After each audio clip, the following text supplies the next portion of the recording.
It's 3:45, got a late start to the day because I was up until 5:30 editing. Just kind of reminded me of the old days, the first 2 or 3 months of the game when I was staying up that late to edit every night.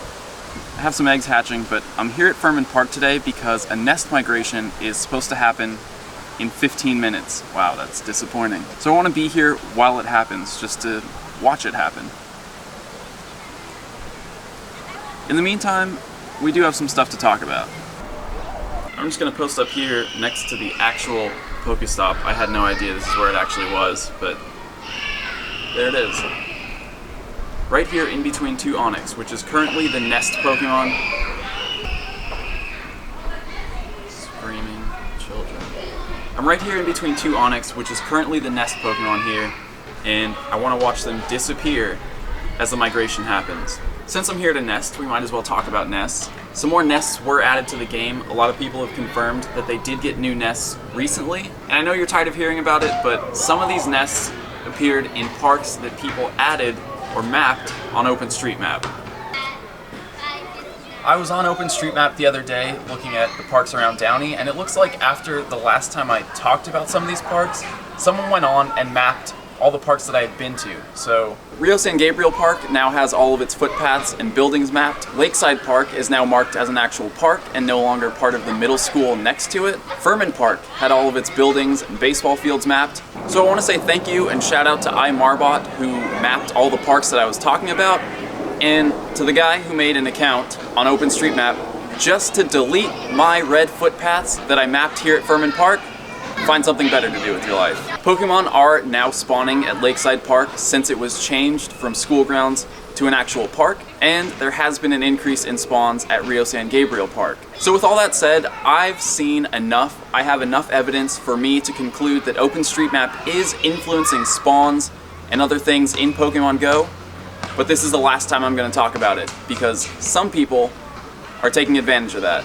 So that's it. If you hate it when I talk about OpenStreetMap, you got your wish. Now, 1 minute, and this migration should happen. As a final note, I do just want to say, if you are using OpenStreetMap, please use it responsibly. Use it to map things that are actually there, because a lot of really great services and projects actually rely on accurate mapping on OpenStreetMap.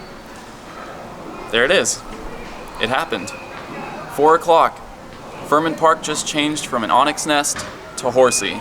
It's actually really interesting to see that happen because it tells us a little bit about how nests actually work, and that the nest Pokemon is, you know, somehow coded differently from the other Pokemon that spawn here.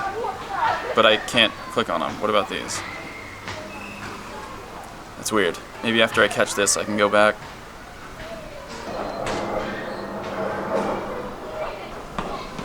Alright, now. I still can't. Are you serious? I might have to restart the game to actually catch these horsies. While I do that, let's go eat.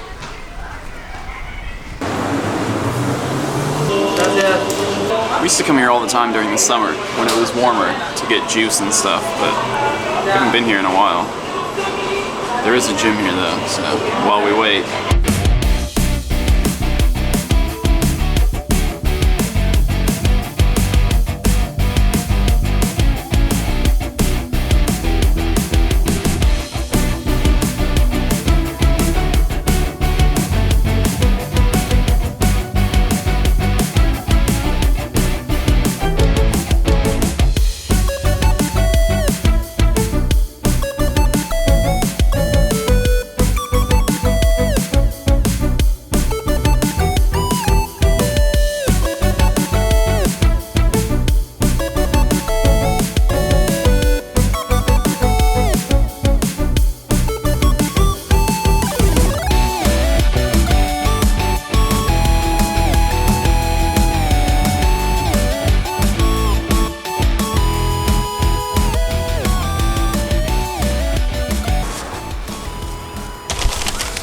While we're here at the park eating, I want to talk about something else that's not directly Pokemon Go related, but yesterday, Donald Trump's regime issued gag orders for the Environmental Protection Agency, whose job, as you might have guessed, is to protect the environment, something I care very much about. something that I think Niantic probably cares about, and something that goes hand in hand with Pokemon Go.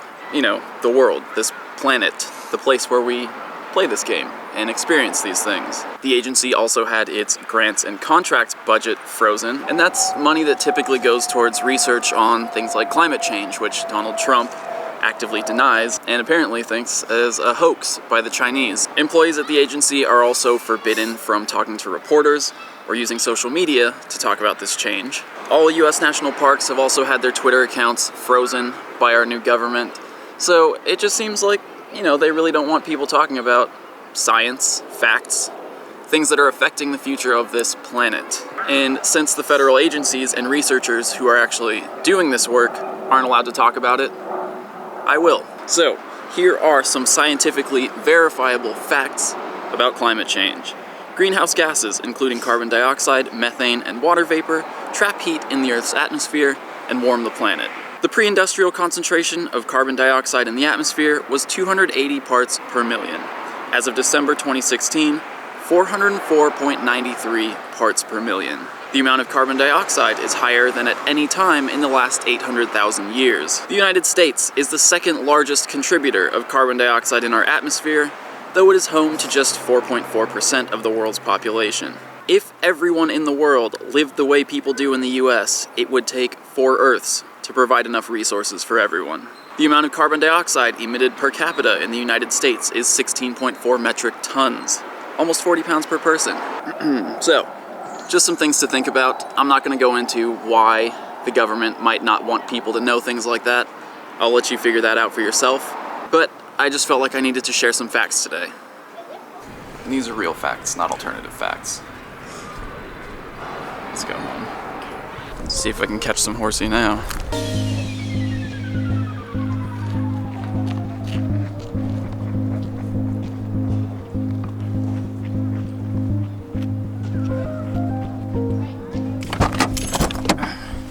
Excuse me as I get out of my hypocrite wagon right here. I know I said I was done talking about OpenStreetMap, but I really meant after this video, I'm done. We're here at Rio San Gabriel Park, which, as I said earlier, someone made it an actual park on OpenStreetMap, added all these paths as walking paths on OpenStreetMap. The last time Chance and I were here, 3 Pokemon spawned here in the parking lot, 1 in the corner by the dog park, and that was it. Now, you can see there are 2 here, well, right behind me in the parking lot, 2 a little further in on what is actually a walking path, and then a cluster here in the apartments behind me. But Slowpoke is definitely an out-of-place Pokemon for this area, and possibly a nest Pokemon here. Also, I'm gonna make this quick because Cassie forgot her phone. It's okay, take your time.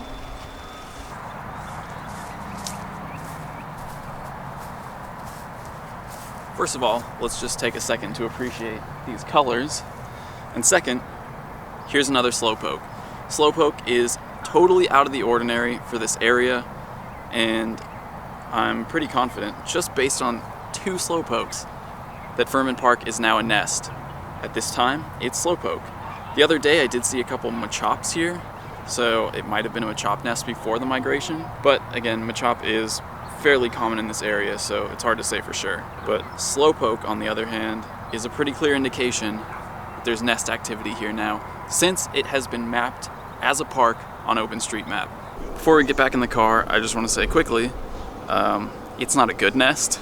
We only saw 2 Slowpokes in the entire time we were here, but definitely more spawns than the last time Chance and I were here.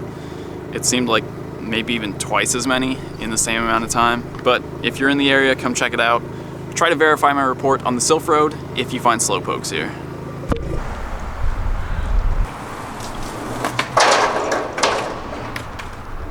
Lakeside Park. The last time Chance and I were here, we spent a good 30 minutes here and no Pokemon spawned at all.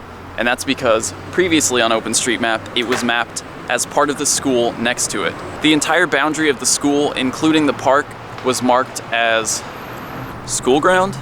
School ground might be the official designation. And as we know, school grounds, that includes elementary, middle school, and high school, are dead zones for Pokemon spawns, obviously because kids aren't supposed to be playing games while they're at school. But since this park has been mapped as an actual park on OpenStreetMap, here's a Mankey spawning within the borders of the park. There was an Ekans just right behind me also, but I guess that despawned. So definitely Pokemon spawning here now that it's actually marked as a park. So that's it, just a quick stop here to show you that changing things on OpenStreetMap does make a difference. So it's not all that unusual for press releases and blog posts to undergo a review during a period like this, but scientific papers is a little different, and that was not a public announcement. How did NPR learn about this? And basically, Nate called to confirm the freeze, but he also asked, what about scientific papers? And Erickson said, somewhat to our surprise, that for now at least, even researchers will be subject to a case-by-case review for disseminating their scientific findings. Here's exactly what he said. We'll take a look at what's happening so that the voice coming from the EPA is one that's going to reflect the new administration.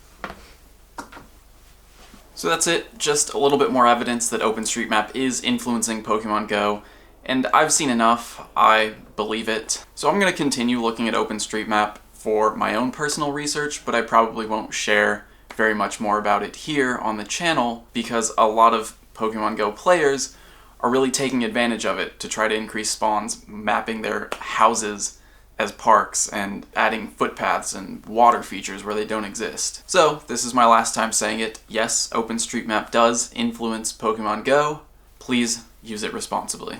In other news, Niantic and the Pokémon Company just recently sent cease and desist letters to some more tracker apps, so a lot of those are getting shut down now. Hopefully spoofing app developers or hack developers will be next. Mystic7 just made a great video about what Niantic needs to do in terms of policing the community, getting clickbait and hacking videos removed from YouTube, and I think those are definitely steps in the right direction. I know this video was a little short, not the most interesting or best edited. Like I said, I was up till 5:30 last night, but I will have another video coming out later today because I'm going to be playing a little bit of Pokemon Duel and giving you guys my opinion on that. So in the meantime, I hope you enjoyed this one, and I'll see you, well, later today. Oh yeah, don't forget, Go Plus entry is still going on until midnight Pacific time today, so you got a little bit more time. The link is in the description.